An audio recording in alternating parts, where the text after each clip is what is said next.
Hi, everyone. Thank you so much for coming today. We are super excited to continue our series of education geared towards emerging brands. Before we get started, just some quick housekeeping rules. Let's make sure that everyone is muted, and for any questions, feel free to comment in the box below. Today, we are talking about wholesale B2B, sales reps, and sales plan with the CEO of L SPACE, Dac Clark. So without further ado, here is Dac on the panel. Thank you, Susan. We're going to sort of be building on what we did at the last webinar. This is sort of an incremental process. And I think what I missed the last time was a little bit of a background on what L SPACE is. We are a really beautiful aspirational swimwear brand, sportswear, and activewear brand. We've been in the business since 2000, and we've grown over time. Today, we are a balance between e-commerce and direct sales. And our direct sales, also the wholesale part of the business. And wholesale now includes department store, boutiques, swim stores, resorts. Product range has expanded over the years to activewear, accessories, with about 65% of our sales today at wholesale. There was really no online business until the early 2000s. It seems like that was yesterday, but it wasn't. And direct-to-consumer business at that time was largely done through catalogs. We decided to go from wholesale to e-commerce in 2013, and that's been a really, really solid part of the growth of the brand over the years. We've really enjoyed that additional contact with our customer and that direct link that we didn't necessarily have with our wholesale business. So today we're going to talk about a number of things. We're going to be talking about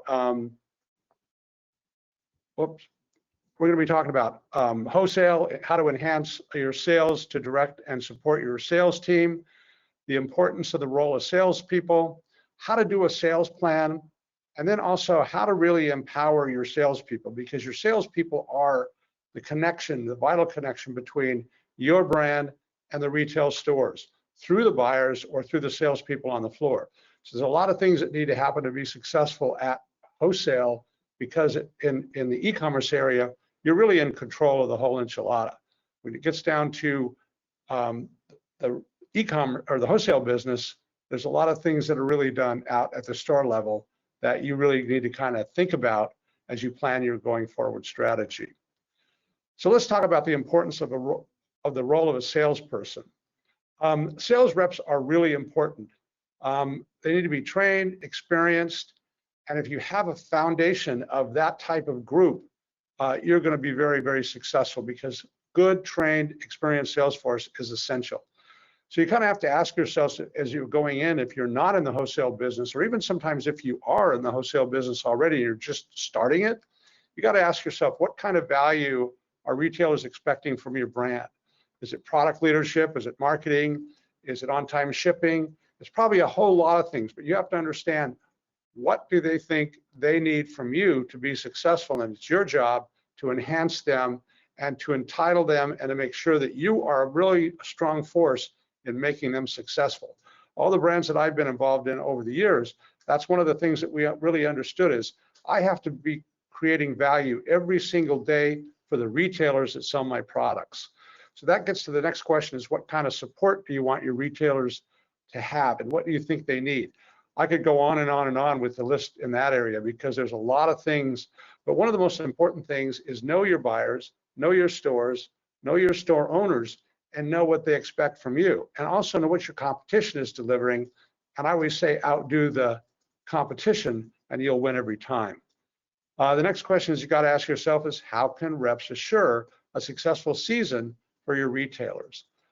So when you look at sales reps and retailers, you need to really educate the reps, because the reps need to be educated about your brand and your products and your brand and its position in the marketplace. So they need to really have a firm understanding of that, because they're going to be the primary conduct of how that's going to be communicated through the buyers.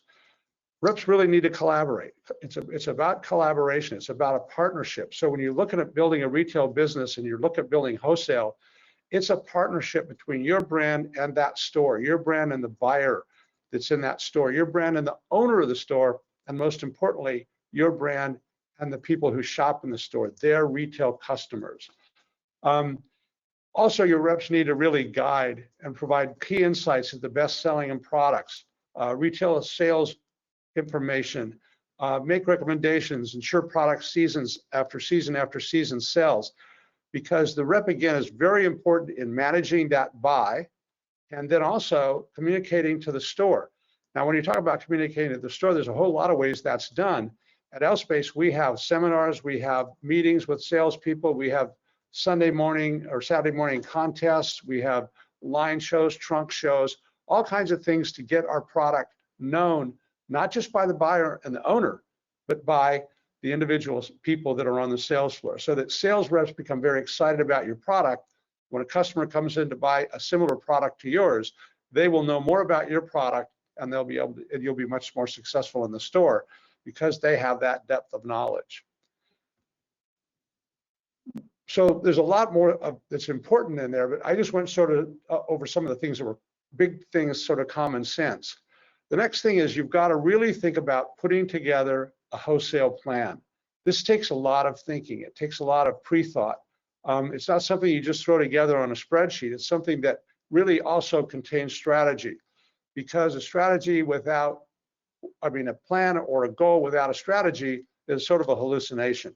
So you really got to be thinking about, how am I going to do this once I set up this goal? How is that going to be executed? So that's just a little buzz about wholesale selling and sales planning overall. So where does that start? First of all, it starts with your salespeople. You want to recruit the best people, select them, and train them. Selecting and finding reps is a lot less difficult than you think. There's a big pool of people out there. There's a big pool of reps. One thing you can't get hung up on is having a rep that has another product category that really competes with your brand. You have to do that sometimes. The other thing is to look at the brands, look at salespeople that carry the big brands, the important brands, because they have a power and authority in the selling area within the retail stores that you wouldn't have if they were just a beginning rep. Next thing that's really important is setting up a commission structure. A lot of people say, well, how much does a rep make? How much should a rep make? Well, typically reps make between 8% and as high as 15%. Usually in apparel companies, it's 8 to 10%, or certainly in the women's business. I did Rusty many years ago, and I did Chinook, and we were more like 7 to 8% was the commission structure. So there's a range there, but you've got to be sure that that range works based on your cost structure. Next thing that's really important is territories. Territory seems like kind of a scary idea, but it really isn't. It's really an idea of breaking down a country and breaking down specific areas where your product is going to do well into logical territories.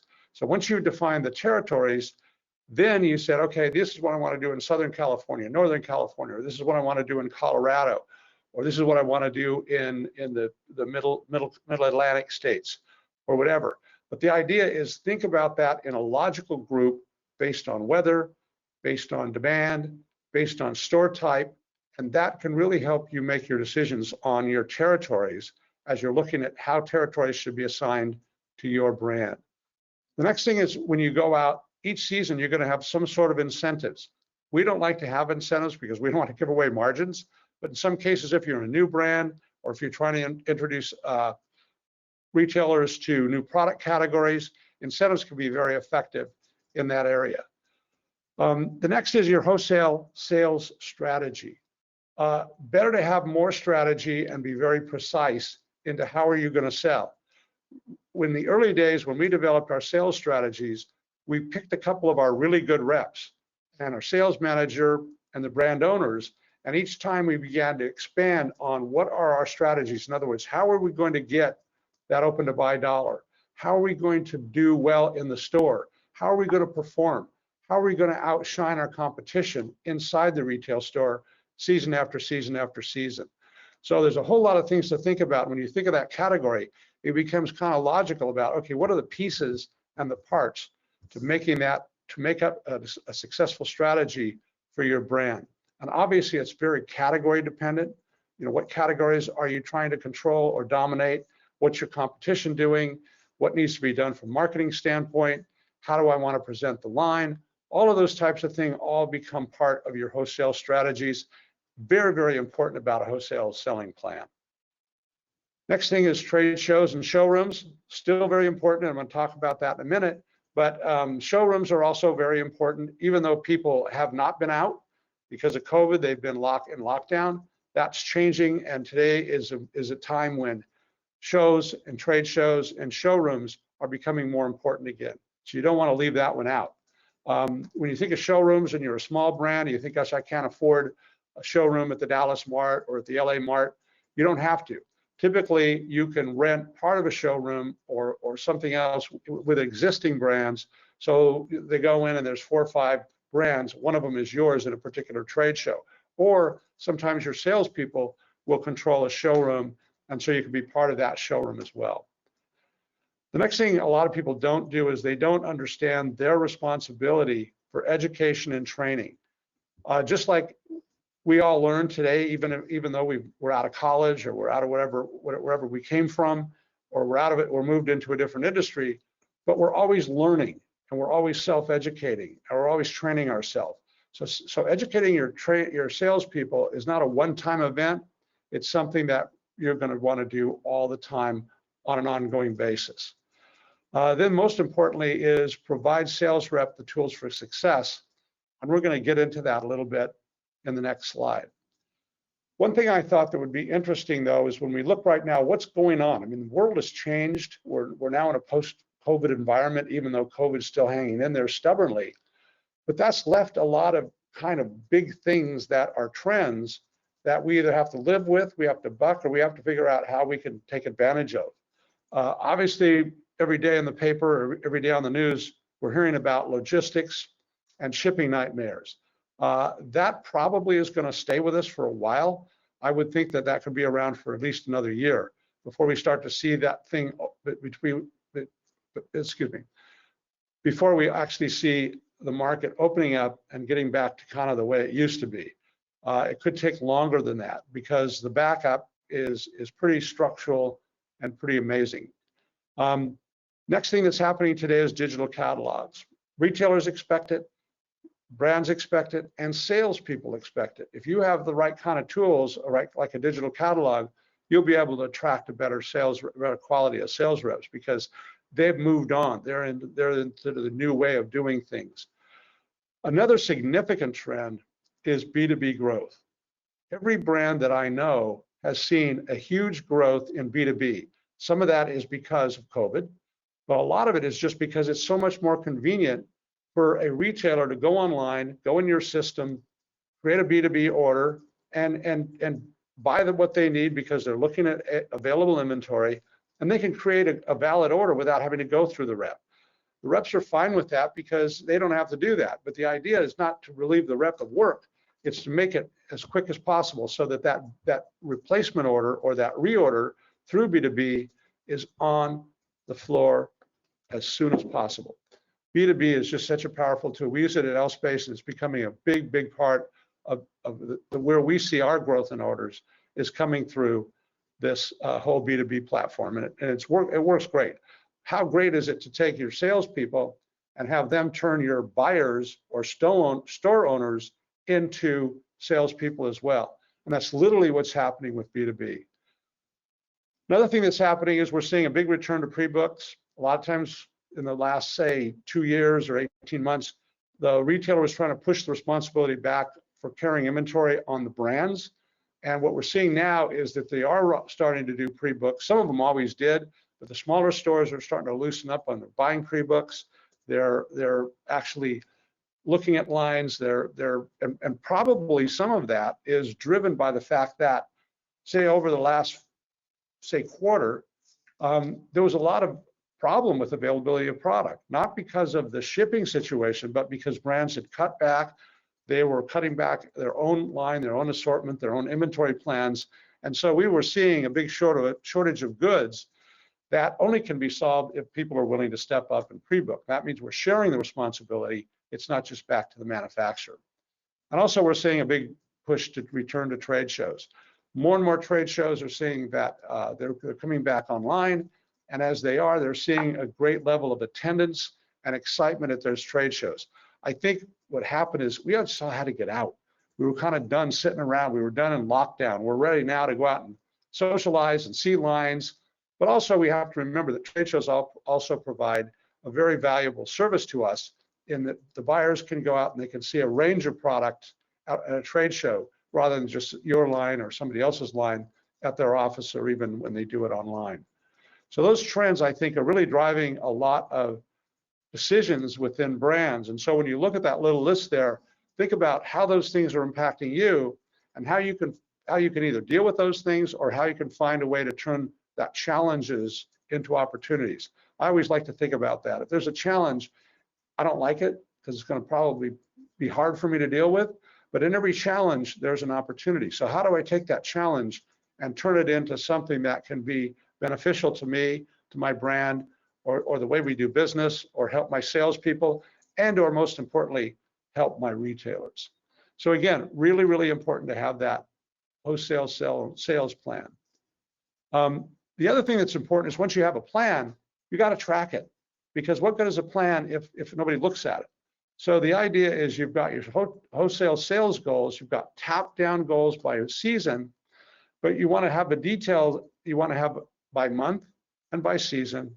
You want to have a sales plan that includes categories. Where are your key categories? So that helps you do your open to buy. It helps you place your orders ahead of time. You want to be looking at it by territory, because that sets your expectation of what kinds of products are we going to be selling in Colorado compared to California, or in, say, active stores compared to resorts. I mean, there's all kinds of different stores that make up different territories, and so you have to be thinking about that when you set those goals. You obviously, most importantly, have to have goals by rep, and you have to set a order expectation every single season so that that rep knows what's expected of him. You also, within that rep plan and by your corporate plan, should have sales goals by key account so that you know what you want to do, because those are the companies that are carry you forward. Even though the smaller stores are vital and important, the large key accounts is where you really drive your volume. And finally, you want to always be thinking about, how do I build in growth? How can I force growth? And how can I drive growth in what I'm putting together? Okay, so now I have these sales goals. Well, how do I track them? And what kind of a discipline do I want to put in place so that I'm tracking these sales goals on an ongoing basis? And that takes discipline. It takes focus. And it's not easy because you get bored with it. But if you don't do it, the plan is, again, not very worthless. It's like you got to have a plan and a plan to plan. And then once you have the plan, you have to track it. So tracking is hugely important. We look at our plans every single week. Sometimes we'll look at them every day when we're working with major accounts. So it's something that we do every single week or more, and we do it within each season. And sometimes you're still working in 2 seasons because you're working in reorders of the season that you're in, that's selling on the floor, and you're finalizing your buy for the next season that's coming in afterwards. So you've got to also be thinking about your seasonal changes as you're looking at tracking and how you're going to track. And once you think about the goal of it, it becomes pretty easy to do it, because you start to think, okay, how am I going to track those numbers so that I can drive growth, so that I can make the salesman feel accountable, and also that I can make sure that I'm growing at every key account that I sell. Next, you've got to be comparing your order flow against your territory goals. Although if you're doing the small ones with the reps, you're really going to take care of that one anyway. But you sort of want to segment your spreadsheet so that you've got territories kind of grouped with the different reps that sell in those territories. Next thing you've got to do is you've got to demand sales growth year after year after year, because salesmen can get a little complacent, they can get a little lazy. So you would start with them and do their plan the first, every season, say, okay, what did we do last year and what do we want to do this year? So you're constantly looking at sales growth year over year. We call YOY is so important, and that's why it's important, because you're looking at year over year sales growth within that season, within that store, within that account. So you're constantly pushing the reps to improve and increase your sales. Next, you want to actively drive the reps towards exceeding their seasonal goals. So there should be sort of an expectation, some contests, some other things that you can put in place that can work back and forth cross between the sales force. Best salesman of the year, highest growth, all of those types of things are really, really good. And that sets an expectation not only for the rep between the brand and the rep, but when you put that information and publish it, it lets the entire sales team know who's making it, who's not, who's delivering, and it sets goals and peer pressure, which has always worked for everybody, is when you feel like you've got pressure not only from yourself and from your boss, but you got pressure from your peers. And then that puts in a competitive environment that we use all the time in our brands that constantly keeps the salespeople on their toes. And you want to drive them to exceed their seasonal goals. And then as you're planning forward too, if you see that you're really growing quicker, you can increase the sales plan a little bit. You don't just leave it alone. Or if you set goals that are really way over what is possible to achieve, you may need to make adjustments there. So your sales plan is kind of a living document that's being adjusted to the environment and to the realities of what's happening out there at any one point in time.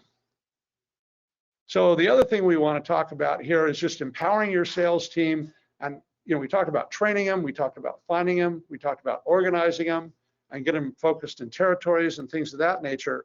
So how do we empower them? And today is a modern day, there's all kinds of support systems. There's great systems that do digital selling and Salesforce automation. Those things can be amazingly effective for you. One, they provide the foundation to put together a disciplined selling system that equals success. It gives you the ability to have virtual catalogs, not printed catalogs, which means they can be distributed anywhere and operated anywhere without having to be done internally and printed and sent out. Virtual catalogs give you so much more flexibility. And also today, they're kind of expected from a brand. This is kind of the way things are done in 2021.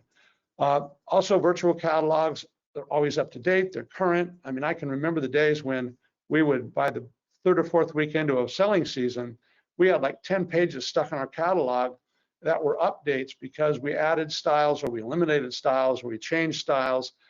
Virtual catalogs, you can make the change at the HQ and everybody that looks at the catalog after that is seeing the new revised catalog. Next, you got to collaborate. This is really important. And collaborating means really understanding what's going on. So you're giving immediate inventory and availability information. I can remember the days when we didn't have a system. Back in the days when we used to send AO inventory out to the buyer or to the salespeople. The problem was that was out of date the minute it went out. And what that does is we would get a lot of orders that were DOA. In other words, they were dead on arrival because the inventory was already sold up. But when you're selling what you have, you're going to optimize your selling and you're going to sell inventory that you really own, that you really can sell. Also, it gives you the ability for virtual catalogs, swatch cards, virtual samples. You can incorporate merchandising information. Like we provide into our system, the ability to order out signage, POS devices, all the things that really support your product in the store. And most importantly, it takes a lot to write out an order. And when you're writing out an order, there's all kinds of potential for errors. If you're doing it online and within a system, you can't enter a style that doesn't exist. You can't put a price that doesn't exist. And you can't sell a product that isn't available any longer or isn't available for that delivery window. The other thing you want to do is guides. You want to guide your stores, you want to guide your team and give them key insights and data and information. They need to know what's happening across the country. They need to know what's happening across the country with your brand. They then have that information and they can go back and give that to your different retailers. We talked about a lot of this today about B2B selling tools. It is essential. I don't need to repeat that anymore, but it's probably one of the newer things besides virtual catalogs and virtual samples. It's one of the biggest changes that I think is a game changer for all of us in the industry because we're making our buyers our reps, which is a great thing. And finally, you want to have order tracking. So our system, not our system, but the system that we use, which is RepSpark, gives us the ability to track an order at any time. I can pick up my phone, store says, where's my order? I can find out whether it's booked, shipped, canceled, or on the road, and then I can actually track it if it's been shipped, which is just amazing to do it right then, right now, rather than the old days we'd have to call customer service, who would tell you, we'll get back to you in an hour to find out where that order is. It's all within the system, all online, and super, super easy to do. So that's pretty much what we wanted to cover today. I hope that some of you may have some questions, and we can certainly listen to what you guys need. Susan, do you have the questions? I have one question here. If you can expand on individual sales reps, if you're a sales rep of one, what is one of the main things you would prioritize? You mean when I'm looking for a salesperson? No, First if of I all, have myself as the salesperson. oh, myself as a salesperson? So you're a brand and you don't have a sales team. You are the sales person. Yes. Well, if you're doing wholesale, you have to find out who the accounts are. And sometimes if you're in a small beginning brand, you've already been out there and you're starting your brand and you already have relationships. And the most important thing is to build relationships. When you're hiring a single rep or a group of reps, one of the most important things is the relationships that they have. If you're a single rep and you don't have relationships, you need to find out how to build those relationships so that when you pick up the phone and you call a store, they're gonna talk to you. They're not gonna just ignore you. Or if you send them an email, they're gonna ignore. It's really, really important. So if you're on your own team too, one of the most important tools that you would have is B2B. It is super important to provide that information, because if you're a single sales rep and you're trying to sell nationally, there's no way you can cover all that territory. But you can send them digital catalogs. You can work a catalog with them, and because you can't show them the line because you just can't get around. So digital catalogs, eliminate the need sometimes to actually show the line, touch the product, because it's the next best thing. Without a B2B, it would be almost impossible to send somebody a catalog and hey, open it up and order some stuff. But there's a lot of small brands. I know a lot of small jewelry brands that basically have one salesperson. But that salesperson really needs to rely on a system with B2B functionality of some kind to create the orders and to offer up the line through a virtual catalog. I have one. How do you separate reps in a territory if there are multiple buyers at a single location? Is it usually men's and women's servicing different buyers with different reps, or does the same rep service the entire account? That's a really good question. When we built up the Rusty brand years ago, we had a women's sales force and a men's sales force. And they dealt with different buyers because larger stores have the women's buyers and men's buyers. And then within that, sometimes they even divide it up into bottoms, pants, tops, accessories, like Nordstrom's, for example. At L SPACE, we might be dealing with 6 different buyers that are buying the product range. With Rusty, when we sold Nordstrom's, we had men's buyers and women's buyers, and we had to divide them up that way. Sometimes if you're a small brand, men's have to sell women's and women's have to sell men's. They basically, you don't have the opportunity or the ability to maybe create a larger sales force. But anyway, it's sort of done kind of logically. But when we did Sanuk, we started out with men's salespeople, men's sales team, and then we began to find out that our women's business was actually growing faster than our men's business.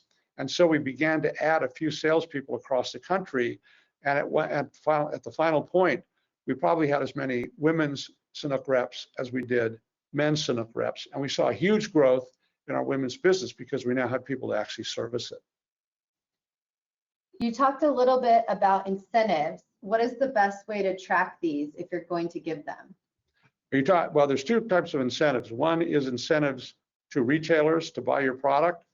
Typically what you do is you offer a discount for pre-books, or you try to force the decision so that you say, okay, you'll launch your line on, say, 10/1, and any orders received by 10/30 might get a 10% discount.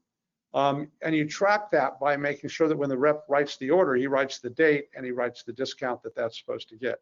It's very easily with a system like RepSpark because we have discount functions and all that kind of stuff that we use at L SPACE within the tool. If you're getting orders manually or manually written, it's a little more difficult to do that. But the order would be entered by customer service if you don't have a full integrated system. The other incentive that you might have in place is not necessarily an incentive at the retail level, but an incentive that you might have with your team to get so many orders in place or hit so much volume And if they do, instead of getting a 10% commission, they get a 2% actual performance spiff or some kind of performance recognition. So instead of working the first part of the season at 10%, they're working 12%. So you've got incentives on both sides of those, and most systems have that built in, but if they're not, it's something that your customer service people would have to track. Dac, are you finding that buyers like to use platforms to place orders on their own? Yeah, more and more buyers really want to see the overall line presentation by the rep, and then they like to go into the digital catalog and make their own decisions. If you can work with the buyer to do it concurrently, so you're both doing it, that's great, and they can put their favorites and all that kind of stuff. But typically, even with paper catalogs, once someone went through and they picked their styles that they like, they would go back and work out the details of the order. Now that workout on the detail of the orders is actually done online instead of being done and then sent to the salespeople to actually enter. So it works really well, and it can become a very good interactive practice. And more buyers are used to using those kinds of tools interactively with their buyers and with the brands that the buyers represent. As additional questions, I guess we can send those in, and you guys can send those in, and we will certainly respond to them.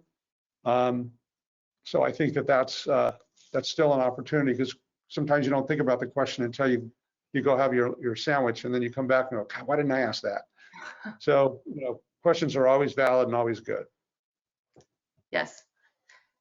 Okay, well, that is our webinar for today. Thank you so much for coming.